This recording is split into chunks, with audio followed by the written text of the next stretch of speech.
Hey, how's everybody doing? Welcome back to That Podcast here on YouTube. I'm your host, Newt. Oh, man. 8 movie collection, Friday 13th. So this is all the ones... No, maybe it's not, though. It's missing one of the ones that's titled Friday 13th. I'll say it's all the ones that got that in the title, because 9 and 10 do not... If you include Fair vs. Jason's part of the run, that's 11. Kind of sort of by release order. It doesn't... But the remake does. But, oh well. This is, oh man, I mean, I love Chainsaw. Chainsaw is my favorite horror franchise. Chainsaw's number 1, but a close number 2 is like Phantasm and Hellraiser and Sleepaway Camp. But of the big slashers, like everybody talks about, your Michael Myers, your Freddy's, and your Jason, I was a Jason guy. Halloween, it's cool. I like Halloween. I get why people really get into it. But to me, it just... They tried too much with it. The Friday the 13th was simple. Okay, we're going to get some titties. We're going to get some blood. We're going to get some kills. We're going to get some titties. We're going to get some blood. We might see some booty. And they show male butt, too. It's like, okay, if you ladies or guys want to see that, hey, they showed that, too. So, hey, equal opportunity, offender, what else would you call it? I don't know. But I got this because I have all these on DVD. I have multiple, like twice on DVD. I'm getting rid of the old bootleg, not bootleg, but they have no extras. You know which ones I'm talking about. And I had the big nice box set of, is it all? I don't think it's all on DVD, Blu Ray. But that's never at my house. It's at my girl's place. It ends up staying over there because she watches these. Usually on whatever Friday 13th that happens in the year, she's going to watch 2 or 3 of these. And she just keeps my set over there. All right, cool. So this was cheap. This was like $20 wherever I found. It might have been a pawn shop. I don't remember. But this is the first 8 of the run. So let's go through it real quick. So we got Friday 13th, uncut. For the longest time, this was slightly cut in the States, uncut everywhere else in the world. I remember hearing about this, like Kevin Bacon's kill's a little bit longer. A couple little small things. The big thing with this is, of course, Kevin Bacon's in it. He'd done some stuff before this, but, this is probably his big breakthrough. It's before Footloose. And Jason is barely in the film. This is one of those where the first film in the series is way different than a lot of the rest, and people just kind of forget that because the rest of the series is taking over so much. This is, Ms. Voorhees doing the killing. Jason shows up then, and did he or did he not? That mutated mongoloid-looking kid pops out late. Did that actually happen or not? You don't know. Part 2, which happens not long after it. This is when Jason shows. This is Tater Sack Jason. This is the one. I love the first one, but the first one does play kind of like a giallo murder mystery. Even though you they give you enough clues. You could probably, you get an idea who's doing it, but you can't really solve it. 2 is the one. 2's got some great kills. You got Amy Steele as one of the best final girls in any of these old slashers. Okay, yeah, each one's got their own disc. That's what I thought.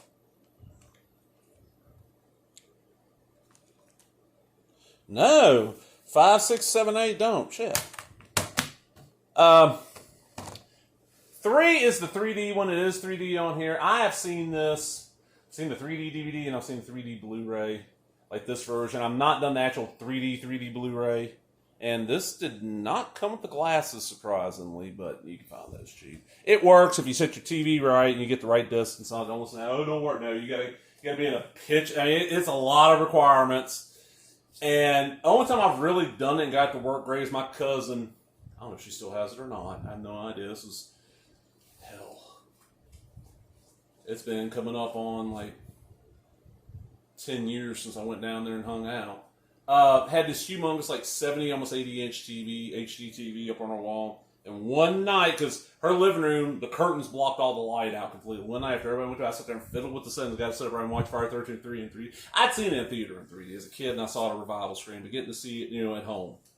It's fun. You get the hockey mask introduced. You get the spear kill. You got Shelly. It's fun. It's fun. Part 4.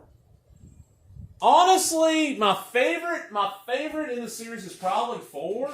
Even though to me 4, 5, 6 is my favorite run in the series, the Tommy Jarvis run. So you introduced him as Corey Feldman, little kid that makes masks. Jason dies. They plan on killing off Jason, just ended it. Paramount's never been proud of this franchise. They make a lot of money off of that kind of embarrassed spot. They're like, fuck, we're going to kill him. And they did. I mean, he kills Jason. As Jason, before this, you could almost be like, okay, well, he just don't feel any pain. You know, he's not, there's nothing real supernatural here, maybe, sort of, you know. But after 4, he's dead. Part 5. Oh, man, part 5. This is the one where people just hated it back in the day. I can remember going, don't know if it was opening night. It probably, a lot of times, because I remember where we saw this one at, me and my uncle. If we had to go there, we went on Saturdays because he worked Fridays. When Tommy got off and came and got me and we drove to that theater, it would be late. And he was one of these, even though he loved going to see movies, he wanted to be in bed by 11 o'clock midnight. So we saw this on Saturday. I just remember before we went in, somebody's like, man, don't waste your money. It sucks. Jason's not even in it. Okay. So we go in, we start seeing Jason killing people. I don't know what the hell this guy talking about. And I'm like, man, it's got more titties in it. It's got more kills. This is like, what, by this time, it's the 5th movie in the run. This is the 4th time we've had Jason as the killer. Well, Jason, of course, is dead. Tommy's at a troubled youth home. And early on, one of the guys at the youth home gets killed by another member, and this paramedic shows up to take care of the body, and he freaks the fuck out. I mean, it's just obvious. You're like, what? That's that kid's dad. He puts on the Jason name, blames on Tommy, starts killing people. But this has got some great scenes. You got Miguel Nunez Jr., who lives in his van at this trailer park with his girlfriend. I can't remember her name. She's cute. Really cute.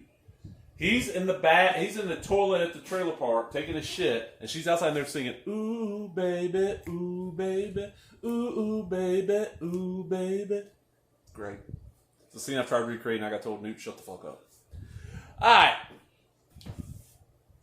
Part 6. They want to bring Jason back. This is what Jason lived. This is the weird one.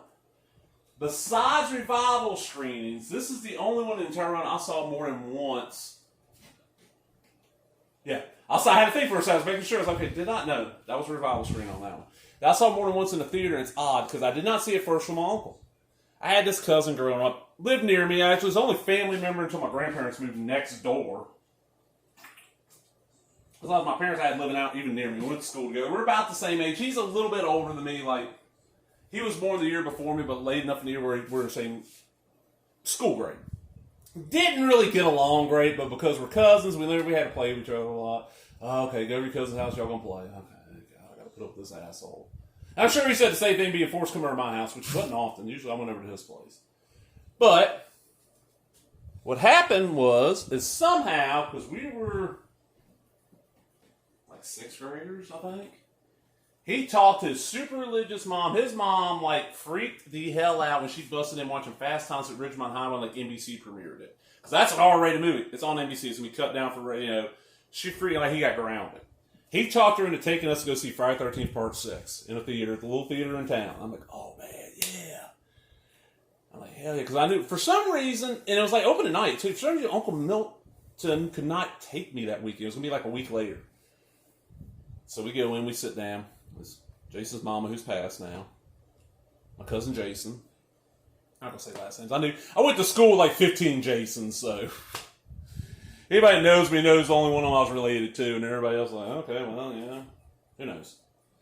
And then me, and I scooted a seat down from him because I had my own popcorn, had my own drinks. My aunt would always, oh, you want to go to movies? I'll pay for your ticket, but you got to buy, snacks. Mom gave me, instead of having, oh, you ain't got to pay for a ticket, here's $5 to get your own snacks. And Jason's a fat kid. So he'd eat his popcorn fast and try to steal mine, so I always moved the seat down. Which was great, because during the sex scene in the motorhome, when the chick's riding on that dude, you don't see any nudity. This is the only one that I can think of that has no actual nudity that I can think of in it at all. A lot of gore.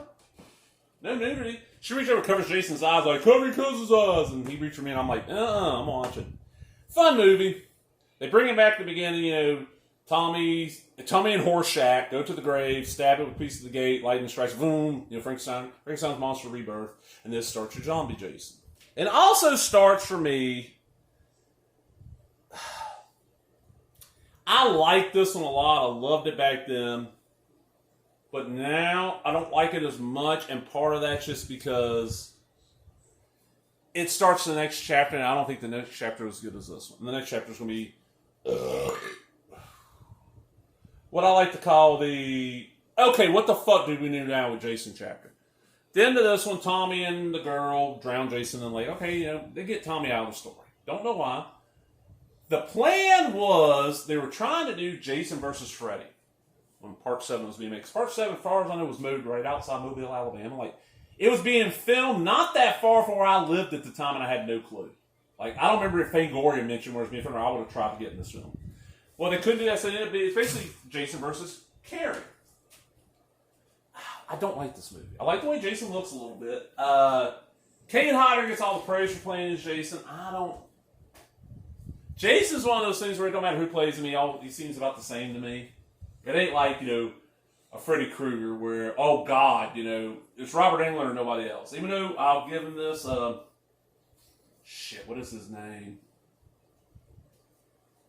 Can't think of the guy's name now. Bad News Bears and Watchmen. That played Freddy Krueger in the remake. He's good. But he ain't, Robert Englund. Leatherface.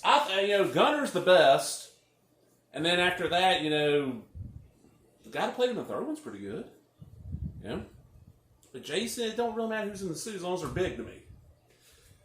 And this one is chopped to hell and back by the MPA, like the Sleeping Bag Kills cut. This is the first one I remember actually getting a hold of like a work print. Or like an uncut version, because I had to see the kills. All right.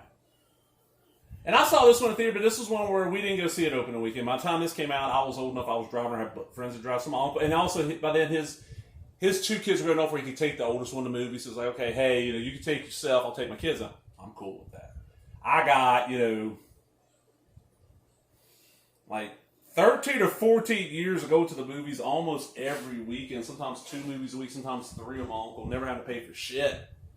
Buying my popcorn and everything. A lot's on the way home. We'll stop at Kmart and get you a toy. Fuck yeah! Some of my first Star Wars figures. Because back when I was young, he had no kids and he loved this stuff too. And he wanted to play with Star Wars stuff. But all right, so Part 8. Part 8, man. Jason Takes Manhattan. Friday 13th, Part 8. Jason Takes Manhattan. This is the one that basically killed the franchise. It's the last one in this. It's the one that killed the franchise. If this ended Paramount. At the end of Part 7, Jason goes back into the lake. Carrie throws him back in the lake. He's down there. At the beginning of Part 8, there's a boat cruising the lake. This couple's on it. They're having sex. That triggers Jason. Their prop, I think it is, motor prop, something like that, hits him. And he wakes up. He comes on the boat and kills him. Then he somehow ends up on this gigantic ship that's supposed to be like a cruise ship. It looks more like a freighter to me. And it's taking these kids, these high school seniors, to New York City. And this is basically known for being, they advertise that Jason Takes Manhattan, and very little of the film actually even is set in Manhattan. A lot is set on the ship, like the first 2/3 almost. And number 2, when they get there, very little is actually in Manhattan. A lot of it's Vancouver, and if you know what to look for, like, oh, wait a minute. Why does that street sign got French on it? It's like, that's Vancouver, man. People don't know a lot of times because it's so expensive to film New York. Vancouver can pass for New York fairly easily. Especially if all you know about New York City is what you've seen on TV and movies. If you've never actually been there and paid attention. I've been there. I was little. I've learned this from other people. All right. Okay, what stands out in this? Okay, you got a very young Kelly Hughes, one of the girls in it, who gets a great kill. Jensen Daggett, who to me looks so much like Ashley Judd, is one of the better final girls. You got the great scene where Jason's on the rooftop. One of the kids in the group's like this little, I want to say, I don't know if he's black or Puerto Rican or Hispanic or a mixture. And it could just be a really tan Italian guy. I don't know, like Spray Tan Van. But he's a boxer. And he's in his little workout suit. And it's like day glow too, because this is 90-something. No, late 80s, 88 probably. He's fighting Jason. He's punching Jason in the face. No gloves on. And he's like, bat, bat, bat, ow! Dude's got a hockey mask on. Why you punch him in the face? And Jason just goes, boom! Uppercuts him and knocks his head off. One of my favorite kills of the entire run. And then you get to the stupid ending where in New York City, you find out every night at a certain time they flood the sewers with toxic waste to kill everything down there. And Jason gets hit by and turns into a little kid and disappears. And that's the end of the Paramount run besides the remake in this set, which has the extras. I mean, it's worth it because you can find it fairly cheap. If you don't, if you're not a fan of Jason Goes to Hell, if you're not a fan of Jason X, Freddy vs. Jason, or the remake. This is extremely cheap. And don't leave much space. I mean, look at that. That is what? A little bit wider than an actual DVD or Blu-ray case. So, yeah, takes a little less space on your shelf. And I'm out, everybody. Hope you enjoyed that. Remember, if you did, give me a thumbs up, leave a comment, subscribe, all the other bullshit. Talk to everybody later. Bye-bye.